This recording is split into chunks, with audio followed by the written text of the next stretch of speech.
Welcome to the Deep Dive. Today we are immersing ourselves in a case out of Salt Lake City, Utah, a decades-long mystery that really defined the term cold case until just recently. Right. We're talking about the 1985 murder of Christine Gallegos. For nearly 40 years, this case was just stalled. A monument to incomplete justice, you could say. And our mission for this deep dive is to trace that timeline, to really understand the specific technologies that finally broke it open, and maybe most importantly, to look at the really complicated aftermath. Oh, absolutely. The suspect was identified, but only after he died. And that's the core tension here, isn't it? It's a story where forensic science gets this huge win. It answers the big question, the who. But the resolution is, well, it's messy. It is. It's deeply unsatisfying for a lot of people involved. You have this moment of pure scientific certainty that just collides head-on with incomplete justice and these conflicting stories about who the suspect even was. It creates a paradox. It does. I mean, the police closed the case. That's a factual answer. But the perpetrator is gone. There's no trial. So the system can't really offer that full sense of accountability. Or the emotional resolution the victim's family has been waiting for 4 decades. Exactly. It really forces us to look at this new era of DNA sequencing and ask what closure even means anymore. Okay, so let's unpack this. Let's set the scene. We have to go back 40 years, Salt Lake City, May 1985. And we start with the victim, Christine Gallegos. She was only 18 years old. On the evening of May 15th, she was last seen doing something pretty mundane for the time.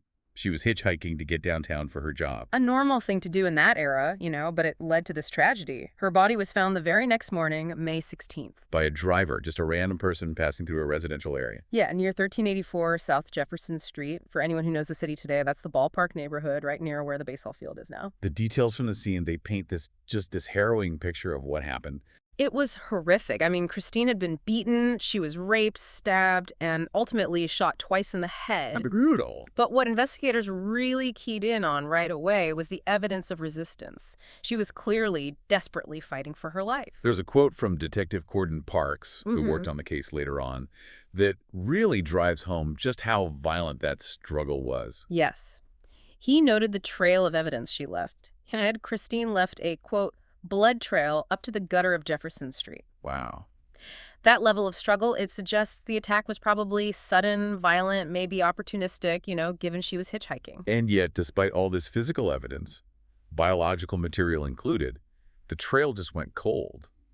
Almost instantly. It really speaks to the limits of forensic tech back then. They had the evidence. They even developed a profile of an unknown male, but they just couldn't put a name to it. So for years, they tried again and again with new tests. Multiple rounds of forensic testing over the decades, and nothing. It failed to generate a single lead. The case was officially cold. But not forgotten, at least. No, not for lack of trying. The DNA they did have was entered into CODIS. Which is the big national database, right? The Combined DNA Index System. Exactly. It's a database of offenders' DNA and unsolved crime scene samples. But here's the pivot point we really need to understand. Okay. If the killer wasn't already in the system for some other crime, CODIS is basically useless. It's looking for a direct match. It couldn't identify this ghost profile. So for 4 decades, it was just data, a random string of letters sitting in a database. A needle in a haystack, unless that person got arrested for something else. The case stayed active, in the FBI's VICAP and the Utah cold case database, but without some kind of new technological push, it would have stayed cold forever. So let's make that jump. 40 years. We're in 2023. What changed? Why were they suddenly able to crack a case that had resisted everything before? It was a conscious shift in strategy. Plus, there were new state resources. The case was brought before Utah's Cold Case Review Board. And they decided this was the one to push forward. They did. They saw it as the perfect candidate for these advanced sequencing techniques that, they just didn't exist in 1985. And here's where the science gets really interesting. This is the key. They didn't just use the state lab. No, they sent the crucial evidence out to Othram Labs in Texas.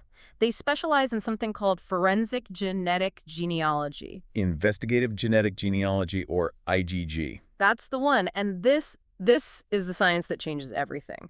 Othram doesn't just look for a direct match. They can take tiny degraded samples of DNA and build a huge genetic profile. Tens of thousands of markers, right, instead of the couple dozen CODIS uses. Exactly. And that detailed profile is what allows them to upload it to public genealogy databases, the same ones people use to build their family trees. So they're reverse engineering a family tree. Pretty much. They find distant relatives, second cousins, third cousins, even further out, and then detectives have to do the painstaking work of building the tree down to find the unidentified suspect. That's just incredible work. It's old-school detective work powered by 21st century molecular biology. And it's expensive. The sources are clear that funding for this was helped by a Sexual Assault Kit Initiative grant, a SAKI grant. Which just underscores how important that kind of public funding is for these old cases. Absolutely. And the investment paid off. The analysis pointed them toward one person, Ricky Lee Stallworth. But they still needed to confirm it, right? It's not just the genealogy. Right. To get that 100% scientific confirmation, investigators went and got a voluntary DNA sample from one of his family members. And the comparison confirmed it. It was a match. The killer was Ricky Lee Stallworth. Nah. After 4 decades, a definitive scientific link. It's this incredible victory for forensics. But this is where that crushing irony comes into the story. It's the worst kind of timing you can imagine for law enforcement. So Ricky Lee Stallworth was 27 at the time of the murder, an airman at Hill Air Force Base living in Layton, Utah. The identification was solid, but But Stallworth had died of natural causes in July of 2023. July 2023, that's what, just weeks, maybe a couple of months before they finally zeroed in on him? I mean, the frustration for those detectives must have been just unbearable. You can hear it in their statements. Oh, yeah. Detective Parks, when they announced the case was closed, he didn't hide it. He just said, I wish we could have got to him before he died. It's being cheated out of that final step. The courtroom. The confrontation. Totally. And this leads them to dig into Stallworth's life, this hidden life that was just so different from his public one. The guy everyone thought they knew. An airman, an engineer. Right. But the police investigation done after his death started to reveal these clandestine activities. Detective Parks actually called him a state street stalker. And that label came from what? From alleged interactions he had with sex workers along that commercial strip. But this was much later, in the last couple of years of his life. So it suggests a potential pattern of predatory behavior that was just completely unknown to everyone around him. And they also found this strange pattern from back around the time of the crime. He was married, but he'd apparently leave his house in the dead of night and not come back till morning. Without telling his wife where he'd been. Never.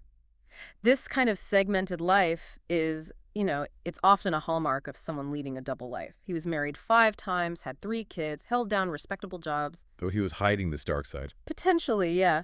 And that brings us to the biggest unanswered question of all. The connection. If there was one. There's no evidence at all that Stallworth and Christine Gallegos knew each other. None. The police had to officially state that the relationship between Christine and her killer, if one existed, remains one of the most significant unanswered questions in this case. And it's a gap that can probably never be filled. Was it random, a crime of opportunity, Right. or did their paths cross somewhere? We just can't know. The only person who did know is gone. And that lack of a story, of a why, is exactly why the reaction to this solved case has been so complex and so painful. Let's get into those conflicting narratives. It starts, of course, with the victim's family. Christine's mother, Leah Gallegos, she spoke at the press conference. And after 40 years, the grief was just, it was right there on the surface. She talked about thinking of her daughter every single day, about the life that was just stolen from her. It's those details that make it so real again. She mentioned Christine was engaged to a man named Troy, and that she wanted to have kids. Leah said, I wonder about the kids she would have. It's just heartbreaking. Then she added, they took so much away when they took her away. That's the human cost, isn't it? The ripple effect. And on the other side of this scientific answer, you have the history of Ricky Lee Stallworth, which immediately clashes with what the police are saying. Right. His public record is one of total respectability. His obituary paints a picture of a man with an adventurous spirit, an impressive and accomplished career in the Air Force, and then a second career as an engineer. This is the man his family and friends knew. So how do they process this? How does a man who dies of natural causes with this respectable life suddenly get named as a brutal killer from 40 years ago? His family immediately challenged it. We have a statement from an ex-wife, right? Someone married to him for 19 years. Yes. And she strongly disputed the police narrative. She said it just didn't fit the man she knew at all. She called him a loving, gentle husband. And she asked this question that kind of sums up the huge cognitive dissonance they're all facing. She asked, how do you go from that to killing someone? You'd think there'd be something in 19 years, but no. So they're pushing back. They don't believe it. She made it clear they would fight this and that she believes the real killer is still out there somewhere. And this is the immense difficulty of a posthumous identification. There's no trial. There's no chance for a defense to challenge the DNA evidence in a courtroom. And no way for police to really answer the family's questions about motive. The evidence is just presented to the public, and that's the end of the legal road. The case is closed. But the justice feels incomplete. There's a quote from a state investigator, Steve O'Cam, that seemed to get at this difficult balance. Yeah, his statement really sums up the modern reality of these cases. He said, handcuffs, however, do not equal healing. We weren't able to arrest a suspect, but hopefully we achieved some measure of justice for her and the family and friends that loved her. A measure of justice. That feels like the right phrase.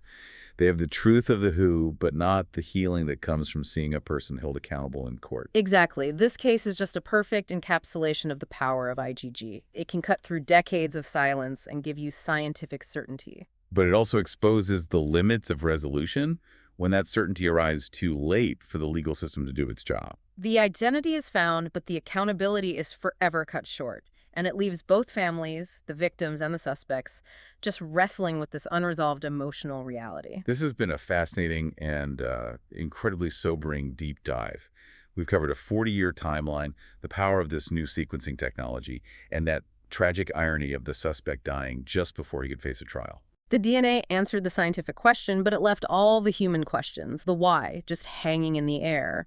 And it forces us to ask some tough questions about the system because this technology is only getting faster and more precise. We're heading toward a future where almost every cold case with biological evidence could potentially be solved. We are. So as you continue to think about this deep dive, consider this final provocative thought. If genetic genealogy provides near absolute scientific certainty of guilt, how does the imperative to solve these historical crimes and bring factual answers to victims' families balance with the lack of judicial review when a suspect, like Stallworth, is deceased and vehemently defended by his own family? What does accountability truly look like when the scientific truth stands all by itself without the support of the courtroom?